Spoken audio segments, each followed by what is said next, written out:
नमस्कार, मैं अजय कुमार। याद कीजिए कि नरेंद्र मोदी की सरकार जीएसटी को पेश करते हुए क्या क्या कहते थे। नरेंद्र मोदी अपने भाषणों में जीएसटी का कितना बखान किया करते थे। नरेंद्र मोदी की गोदी में खेलने वाले भाजपा के प्रवक्ता से लेकर के टीवी के प्रवक्ता तक सब के सब जीएसटी को भारत के इतिहास का सुधार ही नहीं, महासुधार कहकर पुकारते थे। इतनी हवाई बातें की जाती थी कि सुनने वाला माथा पकड़ लेता था कि जीएसटी टैक्स वसूलने की प्रणाली है, तो नरेंद्र मोदी और नरेंद्र मोदी के गोदी में खेलने वाले ये प्रवक्ता दावा कैसे कर रहे हैं कि इससे गरीबी दूर हो जाएगी। केवल एक टैक्स प्रणाली की वजह से भारत की पूरी अर्थव्यवस्था की परेशानी कैसे दूर हो जाएगी। मगर इन सारी अनर्गल बातों को छोड़ दें तो अगर ठोस बातों को याद करें, ठोस मकसदों को याद करें, तो यह कहा जाता था कि जीएसटी आने के बाद टैक्स की चोरी खत्म हो जाएगी। अलग अलग सामानों और सेवाओं के लिए अलग अलग इनडायरेक्ट टैक्स के सिस्टम में जितनी बड़ी मात्रा में टैक्स की चोरी की जाती है वह जीएसटी आने के बाद पूरी तरह से खत्म हो जाएगी। यह ठोस मकसदों में शामिल था। अब सितंबर 2024 में directorate general of goods and services tax intelligence ने रिपोर्ट सौंपी है कि साल 2023-24 में जीएसटी में 2.37 लाख करोड़ रुपए की टैक्स की चोरी पकड़ी गई है। पिछले साल के मुकाबले टैक्स चोरी दोगुनी हो गई है। आंकड़े यह भी बताते हैं कि एक साल में 2.37 लाख करोड़ रुपए की चोरी हर महीने होने वाली जीएसटी की जो कलेक्शन है उससे ज़्यादा है। बीते साल 2023-24 में जीएसटी से हर महीने 1.68 लाख करोड़ रुपए मिला था, यानी एक महीने में जितना जीएसटी से आता है उससे ज़्यादा एक साल में चोरी हो गया है। अब थोड़ा आंकड़े को तोड़कर समझिए तो जीएसटी के जरिए साल 2023-24 में 2.37 लाख करोड़ रुपए की टैक्स की चोरी हुई है। इस आंकड़े को आप ऐसे भी समझ सकते हैं कि साल 2023-24 में भारत का जीएसटी के जरिए जो टोटल कलेक्शन था वो 20 लाख करोड़ रुपए का कलेक्शन हुआ था, यानी जितना कलेक्शन हुआ था उसकी तुलना में करीब 10% तो टैक्स में चोरी हो गया।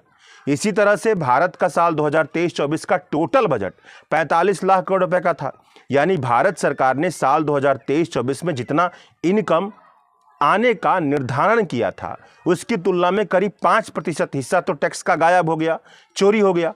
थोड़ा और आसानी से समझा जाए तो यह कहा जा सकता है कि साल 2023-24 का दिल्ली का जितना बजट था उसका तकरीबन 2.5 से 3 गुना जीएसटी में चोरी हो गया। ध्यान देने वाली बात यह भी है कि यह केवल वह आंकड़े हैं जिसे जीएसटी की चोरी पकड़ पाई है।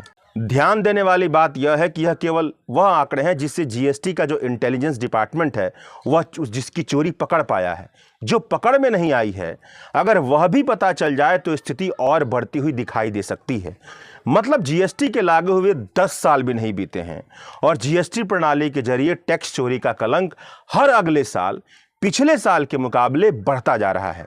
जीएसटी की महासुधार गाथा पर जीएसटी के जरिए टैक्स चोरी का कलंक कालिख पोत रहा है। जीएसटी यानी कि goods and services tax, Hindi में कहें तो माल और सेवा कर। मोटे तौर पर मतलब समझे तो बात यह बनती है कि पहले के सारे अप्रत्यक्ष कर साल 2017 में जो 101वां संविधान संशोधन हुआ था उसके बाद सामान और सेवा कर में गुड्स एंड सर्विस टैक्स में बदल गए हैं। सामान और सेवाओं की कीमत पर लगने वाले गुड्स एंड सर्विस टैक्स कहे जाते हैं। एक लाइन में समझा जाए तो हिंदुस्तान के भूगोल के रहने वाले किसी भी शख्स द्वारा कोई भी सामान या सेवा खरीदने पर दिया जाने वाला जो टैक्स है वह गुड्स एंड सर्विसेज टैक्स के अंतर्गत आता है। अब आप पूछेंगे कि जीएसटी में टैक्स की चोरी कैसे की जाती है, तो जो इन क्षेत्रों के विद्वान हैं, जो कमिश्नर हैं, मतलब जिनके प्रशासन के अंतर्गत इसमें जो चोरियां हैं वो पकड़ी जाती हैं, उनके मुताबिक इस पूरे सिस्टम में अनगिनत क्षेत्र हैं जिसका इस्तेमाल करके चोरी की जा सकती है। फिर भी अगर हम बहुत मोटे तौर पर समझने लायक जानकारी इकट्ठा करें तो बात यह है कि पहले हम बुनियादी ढांचा समझ जाएं तो उसी से बात खुलने लगेगा। गुड्स एंड सर्विसेज टैक्स के पहले कई सारे अप्रत्यक्ष करों की दर हुआ करती थी।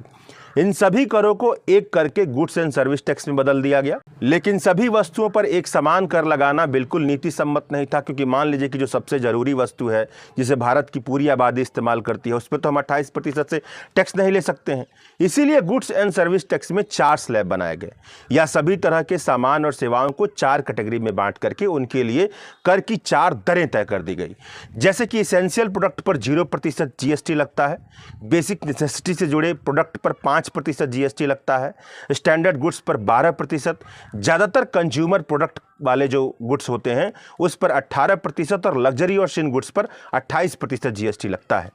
सामान यानी माल बेचने वाली जिन बिजनेस प्लेटफॉर्म का टर्नओवर 40 लाख रुपए सालाना से ज़्यादा है और सेवाएं खरीदने और बेचने वाली जिन बिजनेस प्लेटफॉर्म का टर्नओवर 20 लाख रुपए सालाना से ज़्यादा है, वह जीएसटी सिस्टम के भीतर रजिस्ट्रेशन करवा सकती हैं। मतलब वो बिल रखेंगी, बिल देंगी, इसमें इनपुट क्रेडिट की व्यवस्था होती है, उसका लाभ उठाएंगी, इस तरह का फ़ायदा उन्हें मिलेगा। तो पहला जो टैक्स की चोरी है तो इसके ढांचे से ही जुड़ी हुई है। मान लीजिए कि किसी प्रोडक्ट को लग्जरी और सिन गुड्स के भीतर आना चाहिए ताकि उस पर 28% टैक्स लगे, लेकिन तिकड़म बिठा करके प्रशासनिक अधिकारियों से मिल करके कुछ चालबाजी करके, कुछ रणनीति बना करके, कुछ झोलमोल करके उसे स्टैंडर्ड गुड्स के भीतर रख दिया गया या और नीचे डाल दिया गया या बाहर कर दिया गया, तो उस पर 18% से टैक्स लगेगा। यानी उस प्रोडक्ट्स पर 10% की टैक्स की चोरी हो रही है। ऑनलाइन गेमिंग के क्षेत्र में इसी तरह से टैक्स की चोरी हुई है। ऑनलाइन फैंटेसी और स्पोर्ट्स गेमिंग की भारतीय और विदेशी कंपनियों ने खुद को गलत टैक्स स्लैब के भीतर रखा।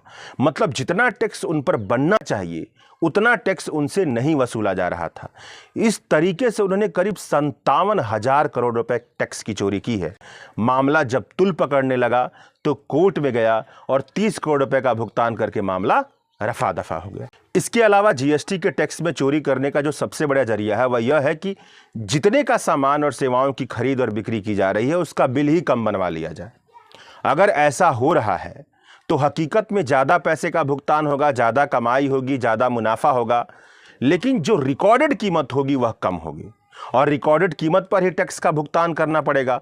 जीएसटी के जरिए जितनी चोरी हुई है उसका तकरीबन 46% हिस्सा चोरी का तरीका यही है कि बिल जो बना है वह फर्जी बना है, कम कीमत उसमें दर्ज की गई है। इसके अलावा जो जीएसटी चोरी होती है वो होती है फेक इनपुट टैक्स क्रेडिट के जरिए, शॉर्ट फॉर्म में कहा जाए तो फेक आईटीसी के जरिए। जीएसटी चोरी की तकरीबन 20% जो चोरी हुई है इसी तरीके से हुई है। इनपुट क्रेडिट की जो व्यवस्था है वह पूरी तरह से बिलिंग पर डिपेंडेंट है। इस पर डिपेंडेंट है कि कौन बिल लेता है या कौन बिल नहीं लेता है, कौन इंटीग्रेटेड मार्केट का हिस्सा है और कौन नहीं है। इनपुट क्रेडिट का फ़ायदा भी उसे मिलता है जिसका जीएसटी में रजिस्ट्रेशन होता है, जो मैंने आपको 20 लाख और 40 लाख की सीलिंग बताई। जिनका रजिस्ट्रेशन नहीं होता है उसे जीएसटी क्रेडिट का फ़ायदा नहीं मिलता है।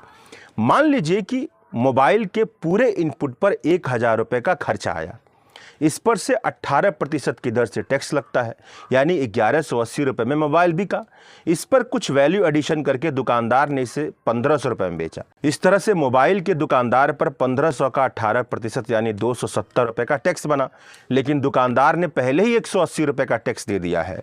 मतलब अगर 1500 रुपये में बेचने का और 1180 रुपये खरीदने का बिल दुकानदार दिखाता है तो दुकानदार को महज 270 माइनस 180 यानी 90 रुपये का टैक्स देना होगा। यह इनपुट क्रेडिट कहलाता है, यह इनपुट क्रेडिट की व्यवस्था है। लेकिन इसकी खामी क्या है? मान लीजिए कि अगर बिल ना हो या बिल को घटा बढ़ा करके दिखाया जाए, कम पैसा लिखा जाए, फर्जी बिल हो, फर्जी इनवॉइस हो, तो क्या होगा? ऐसी स्थिति में धांधली की संभावना बनती है। जीएसटी में टैक्स चोरी की संभावना बढ़ती है और यही होता है और यहीं पर धांधली होती है। जो बड़े व्यवसायी होते हैं उनका काम सुचारू रूप से होता है, इंटीग्रेटेड होता है।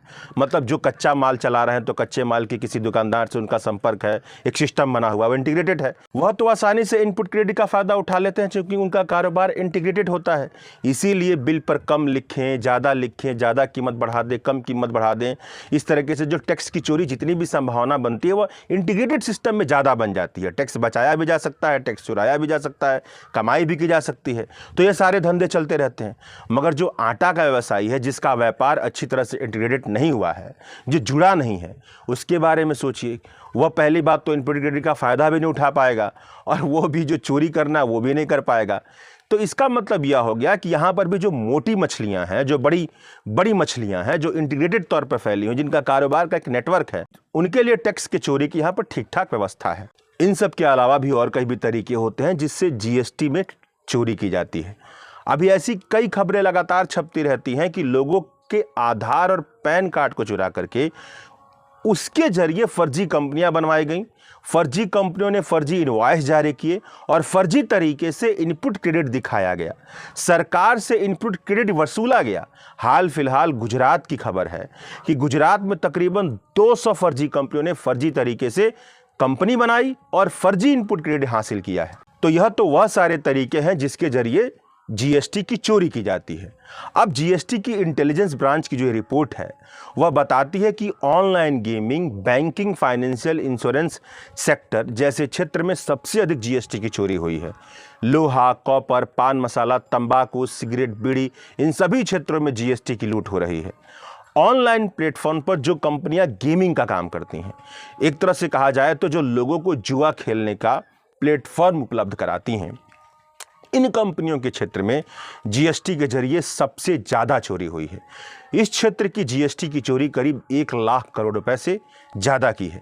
जीएसटी चोरी के मामले में दूसरे नंबर पर banking, financial services and insurance का नंबर आता है। जैसा कि नाम से स्पष्ट है कि यह क्षेत्र banking, financial services and insurance का है, तो सबसे संगठित क्षेत्र है। तो यहाँ पर पहचान से जुड़ी सूचनाएं सबसे ज़्यादा होंगी और एकदम पुख्ता तौर पर होंगी।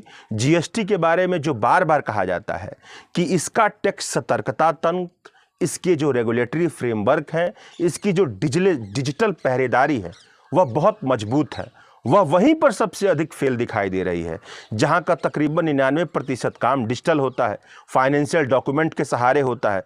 मतलब फाइनेंशियल सेक्टर में काम तो फाइनेंशियल डॉक्यूमेंट के सहारे ही होगा और डिजिटल होगा। तो जो इस BFSI जो सेक्टर कहा जाता है, बैंकिंग, फाइनेंशियल सर्विसेज, इंश्योरेंस का, वहाँ पर काम करने वाले भी जो डिजिटली जुड़े हुए हैं, डिजिटली जिन पर निगरानी रखी जा सकती है, वहाँ पर भी जम के जीएसटी चोरी हो रही है।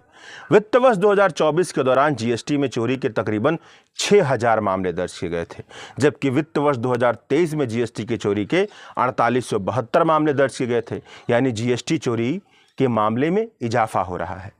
और भी रिपोर्ट पता चलती है जिससे यह पता चल रहा है कि विदेशी कंपनियों ने जीएसटी के जरिए हजारों करोड़ रुपए की चोरी की है। और यह जो विदेशी कंपनियां टैक्स की चोरी कर रही हैं, यह माल्टा, साइप्रस जैसे टैक्स हेवन देश में भेजी जा रही हैं। मतलब उनका मनी लॉन्ड्रिंग हो रहा है। कुल मिला जुला करके जो समझने वाली बात है वह यह है कि जीएसटी का सिस्टम इसलिए लाया गया था, उसका एक मकसद यह भी था कि टैक्स की चोरी कम होगी। मगर यहाँ पर क्या दिख रहा है कि जीएसटी का सिस्टम इस तरीके से विकसित हो रहा है, पिछले 8 साल की कहानी यह बता रही है कि हर अगले साल टैक्स की चोरी बढ़ती जा रही है। और टैक्स की चोरी करने वाले कौन हैं? जो फेक बिल बना रहे हैं, जो फर्जी कंपनियां बना रहे हैं। और ये बनाता कौन होगा?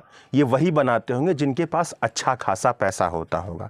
ये वही बना पाते होंगे जो प्रशासनिक अधिकारियों के साथ एक अच्छी खासी साठगांठ बना पाते होंगे। मतलब जो प्रशासनिक अधिकारियों को भ्रष्ट तरीके से अपनी भ्रष्टाचार में उनके भ्रष्टाचार मानसिकता का इस्तेमाल करते हुए एक भ्रष्टाचार का नेटवर्क बना पाते होंगे।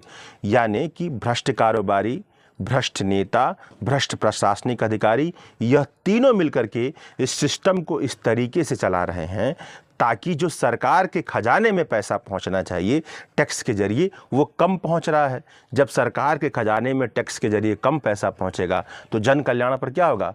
पैसा कम खर्च होगा। और पैसा जा कहाँ पर रहा है? तो वही जो भ्रष्टाचार के नेटवर्क में शामिल हैं, भ्रष्ट प्रशासनिक अधिकारी, भ्रष्ट नेता और भ्रष्ट कारोबारी। तो ये जीएसटी का पूरा सिस्टम इस समय निकल कर आ रहा है। शुक्रिया।